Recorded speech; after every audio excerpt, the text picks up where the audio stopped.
जड़ चेतन गुण दोषमय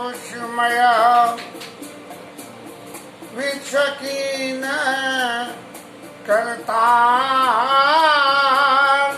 संत हंस गुण गाई भय परिहरि बारी विकार। श्री सीता रामचंद्राय नमः। श्री रामभद्राय नमः। श्री सीता श्री रामाभ्याम नमः। रामचंद्राय नमः। श्री सीता रामाय नमः।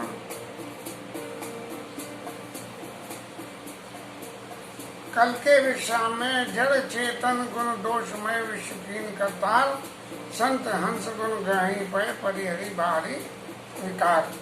इस पर विश्राम हुआ था और इस विश्राम के उपरांत अब जब आज चित्त में विचार करा तो जिस रफ्तार से जिससे हम चल रहे हैं तो वो राम कथा तो कम हो रही है लेकिन लौकिक कथा ज्यादा हो रही है।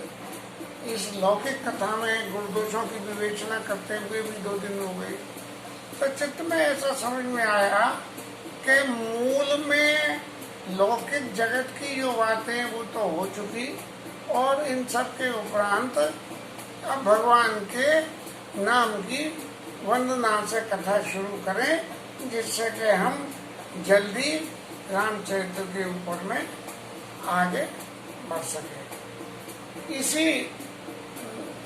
इसी मंशा से जड़ चेतन गुण दोष में विश्व कीन करतार संत हंस गुण गाही पे परिहरि बार विकार। ये संसार की जितनी भी कथाएं हैं ये सारी कथाओं में गुण और दोष निरंतर हमें मिलते रहेंगे लेकिन यदि हम संत बनना चाहें तो संत रूपी जो हंस हैं वो पानी रूपी विकार को छोड़ के पानी रूपी दोषों को छोड़ के शुद्ध दूध पी जाती हैं और विकारों को छोड़ देते हैं। ऐसे ही राम जी अगर कृपा कर दें तो हम अपने जीवन में भी इन्हीं विकारों को छोड़ के और राम नाम के गुणों का वर्णन करने लगूं। अब बीच में जो और सांसारिक बातों में किस किस की कृपा गोस्वामी जी को और चाहिए थी उन सब की वंदना करी वो सब लौकिक बातें हैं लेकिन आखिर में जाके वंदना करने में उन्होंने क्यों विबुध विप्रबुध चरण बंदिकाऊं कर जोर होई प्रसन्न पूर्वऊ सकल और मंजू मनोरथ मोर। सारी वंदनाओं करने के बाद अब जो कोई भी बच गया कौन कौन बच गए बोले विबुध देवता ब्राह्मण और विबुध विप्र ब्राह्मण और बुद्धिमान लोग और घृ गोचर घृ नवग्रह जैसे होते हैं क्या कहते हैं नवग्रह ग्रह शांत कराते हैं ना सर्वे ग्रह शांति का वंतु ये नवग्रह। अब इन समूह की वंदना करके कहते हैं विबुध विप्र बुध ग्रह चरण बंद कहूँ कर जोर। उनके चरणों की वंदना भी करता हूँ और उनके हाथ भी जोड़ता हूँ और क्या कहता हूँ हो ही प्रसन्न आप सब लोग मेरे ऊपर प्रसन्न होके और मेरा जो मनोरथ है इस मनोरथ को हो ही प्रसन्न पूर्व सकल मंजू मनोरथ मोर मेरे सुंदर मनोरथ की पूर्ति करें। अब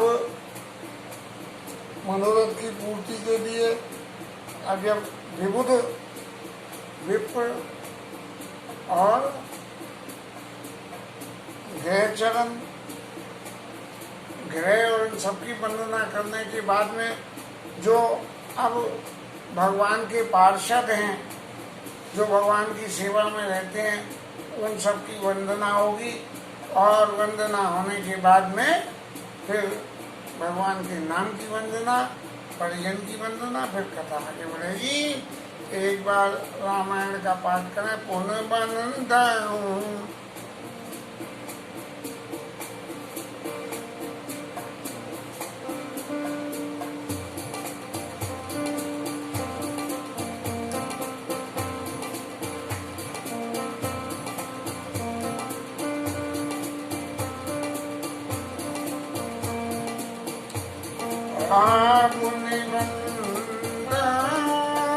शारद सुरसरिता जुगल पुनीत मनोहर चरिता मज्जन पान पापु एका कत सुनत एक हर अभिवेका रूपी तो मातो महेश भवानी दीन बंधु दीन दानी सेवक स्वामी सखा प्रिय के नित सब कलि बिलोक जगित हरि गिरजा सावर मंत जाल तिन जा अन मिलिया कर अर्थ जाऊ भगत प्रभाव महेश प्रताप सोमेश मोहि पर अनुकूला करई कृपा मुद मंगल मूला मेरी शिवा पाई बसाओ भगत राम चरित चित छाऊ पंडित मोर शिव कृपा विवादी शशि समाज मिली मन हो सुरादी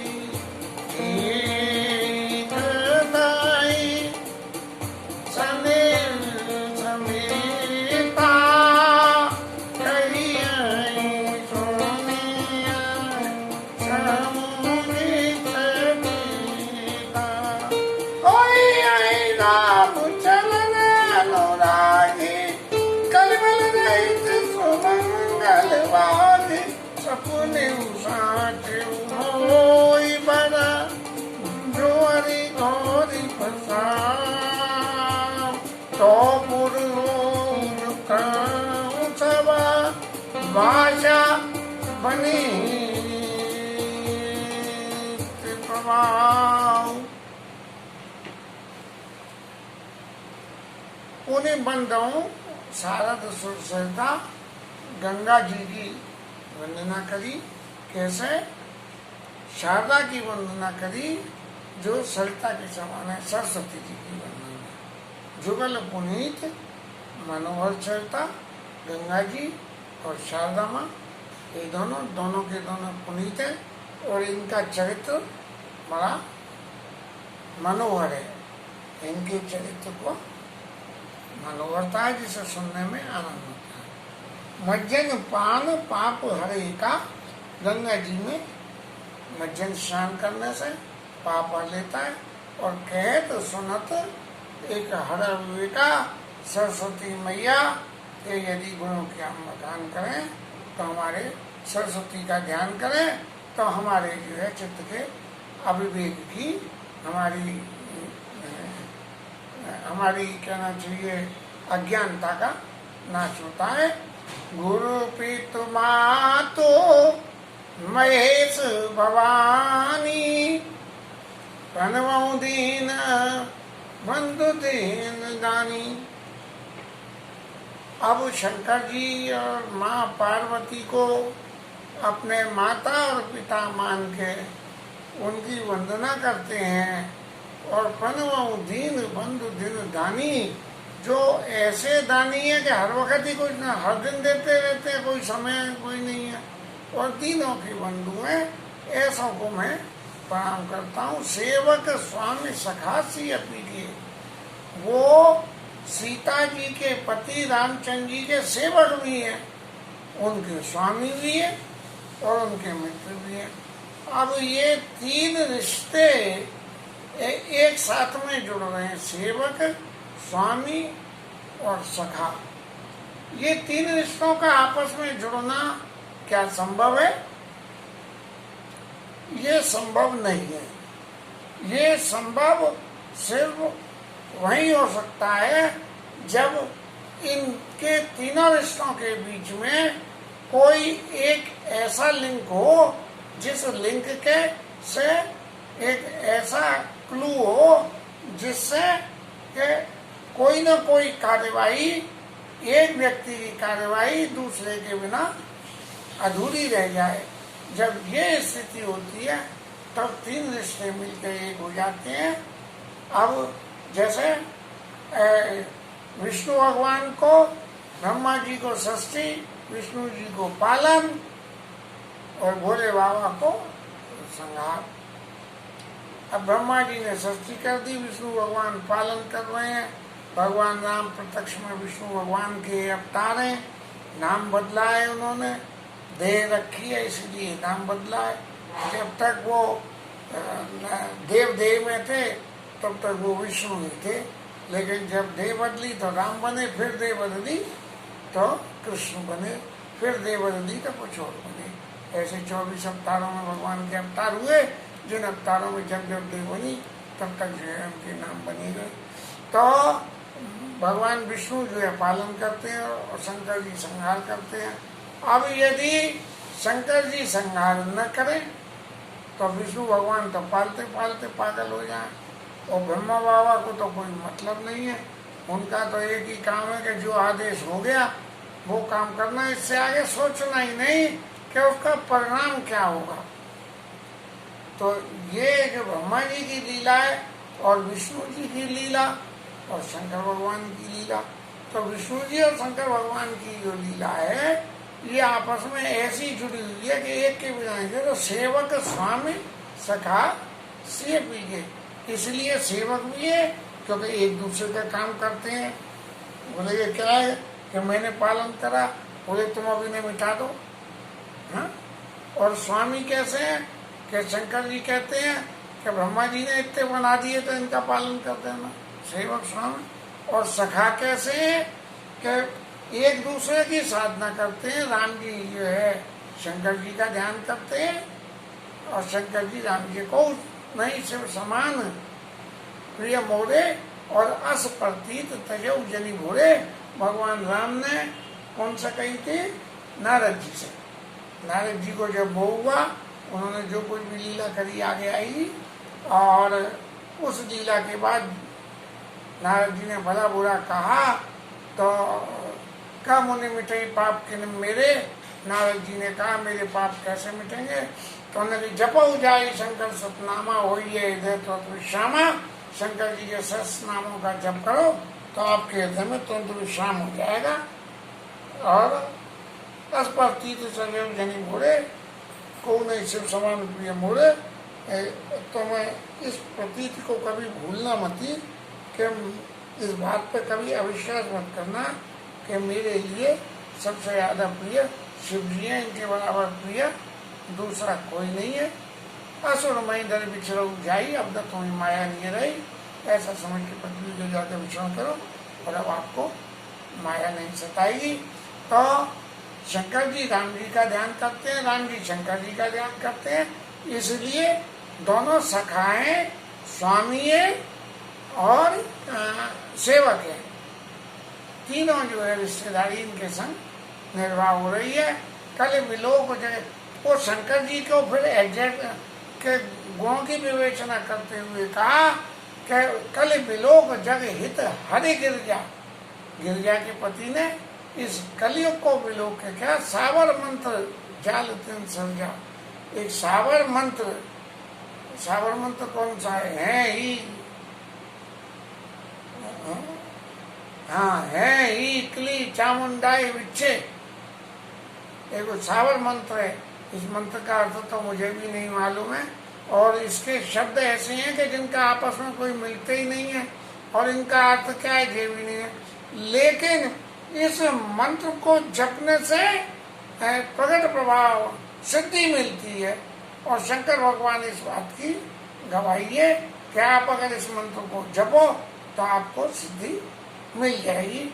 ऐसे साबर मंत्र से प्रसन्न होने वाले महेश जी, हे शंकर जी, मेरे ऊपर अनुकूलो सो उमेश मोहि पर अनुकूला, करें कथा मुद मंगल मूला। इनकी कृपा जब मेरे को मिल जाएगी तो ये जो मैं कथा कहने जा रहा हूँ, ये मंगल को देने वाली, जीवन में सुख संपदा बरसाने वाली, खुशी देने वाली, इसकी मूल हो जाएगी कथा, मूल हो जाएगी। कि जो इस कथा को आधार से चलेगा तो वो जो है उसके जीवन में सुख संपन्नता होगी। सो मेरे सेवा से पाऊ बसाऊ वर्णो रामचंद्र चाऊ। अब मुझे इनकी वंदना करने के बाद अपने चित्त में ऐसा भरोसा होने लगा कि मेरे ऊपर उनकी कृपा मुझे निश्चय रूप से ही मिलेगी। तो उनकी मिलने से मैं वर्णो रामचंद्र चाऊ, मैं अब बड़े खुशी मन से अपने चित्त में खुशी से भगवान राम के गुणों का वर्णन करूंगा। और फिर क्या होगा, बने थे मोर शिव कृपा विभाती, सस समाज मिली मनो सुराती। ये जो बनी थी माने मेरी साहित्य, मेरी कविता, बने थे मोर शिव कृपा विभाती। जब मेरी इस रचना को शंकर जी की कृपा मिल जाएगी तो शंकर जी की कृपा मिलने से इस रचना की शोभा कैसे हो जाएगी। सस समाज मिली मनो सुराती। जैसे रात के समय जब अंधेरा होता है तो उसकी अपनी शोभा होती है, लेकिन अंधेरे में जब चंद्रमा हो गया है तो उस चंद्रमा से जो रात्रि की शोभा होती है, ऐसे ही मेरी इस कथा की, इस चरित्र की, इस ग्रंथ की, इस रचना की जो शोभा ऐसे हो जाएगी जब शंकर जी रूपी चंद्रमा उसके ऊपर कृपा करेगा, प्रकट हो जाएगा, तो इसकी भी कदर हो जाएगी। रात्रि का अंधकार मिट जाता है, ऐसे ही मेरी कथा की भी कदर हो जाएगी। जे कथई सने समेता, और कहिए सुनिए समुची सचेता। ये मेरी इस कथा को जो कहेगा उसमें हम शामिल हो गए, और सुनेगा उसमें भी हो गए, और समझेगा सो अब तक समझते रहे हैं। लेकिन सचेत होकर सुननी, जागरूकता से, ये समझ के कि ये नहीं कि तोता रतन की तरह से हम तो अब तक तोता रतन के से पाठ करते रहे, और तोता रतन के से पाठ करते करते रामचरितमानस में बहुत कुछ ऐसी व्याख्याएं मिल गई जिन्हें देख के ये ठाकुर जी की कृपा में मन कर आया कि लाओ जितनी जो है व्याख्याएं मिली है तुम्हें सुनने को, समझने को, या अंतर मन से या ठाकुर जी की कृपा से, तो उन्हें इसमें कहने का, रिकॉर्ड करने का, यूट्यूब पे अपलोड करने का प्रयास करो।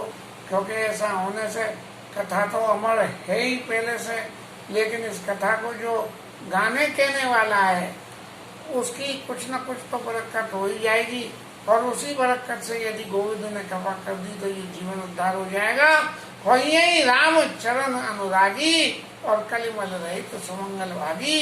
जो ऐसे इस कथा को सुने के समय सुनेंगे, स्नेह के साथ कहेंगे, सुनेंगे और समझेंगे, तो क्या होगा, वो राम, भगवान राम के चरणों में उनका अनुराग पैदा हो जाएगा, और सारे कल के मल मूल उनके सब मिट जाएंगे। कलमल रहे तो सुमंगल भागी, सुमंगलों के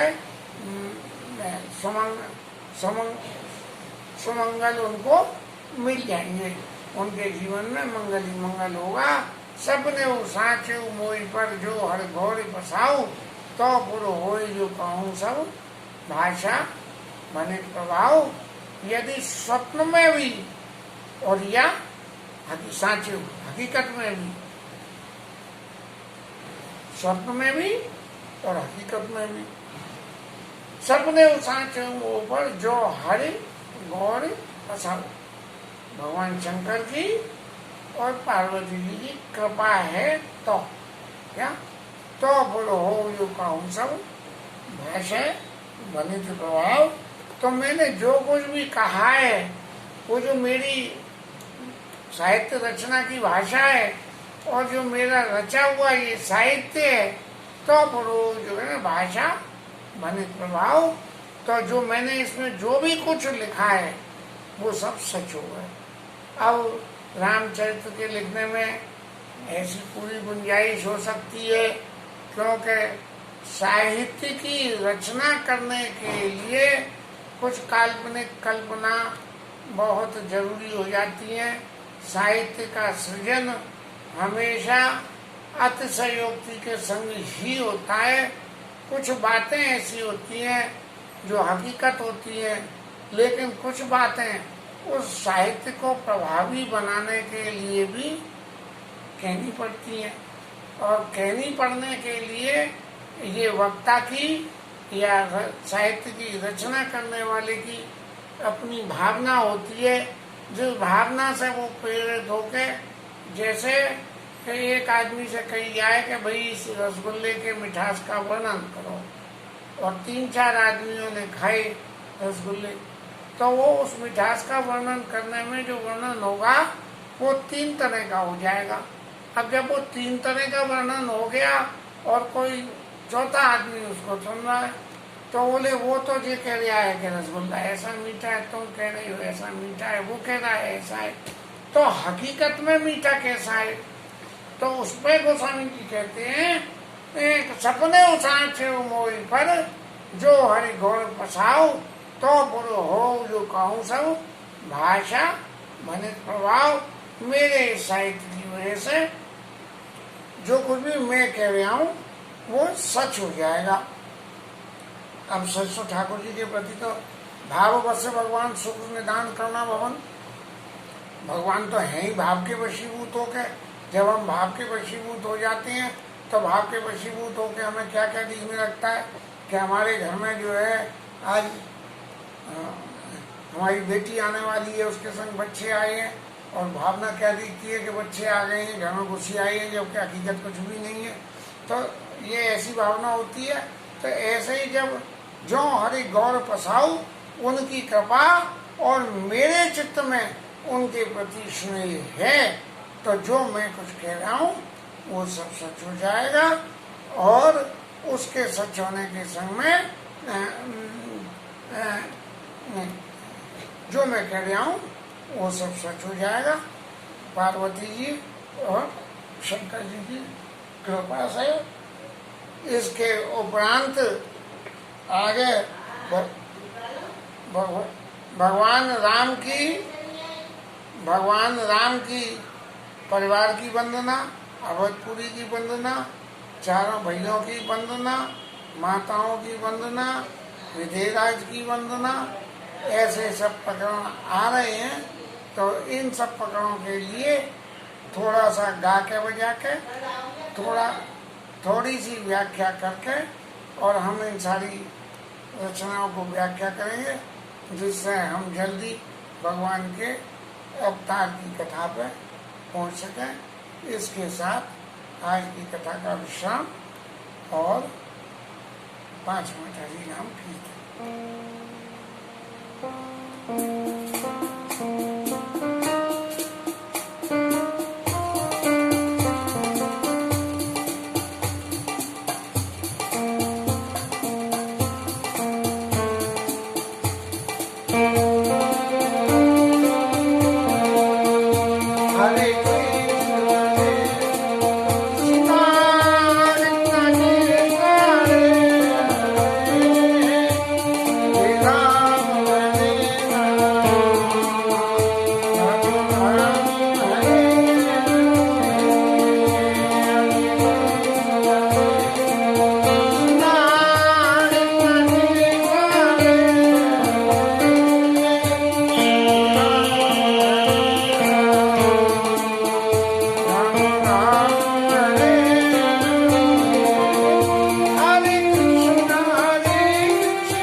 दूध वाले को मैं बात कर चुका था।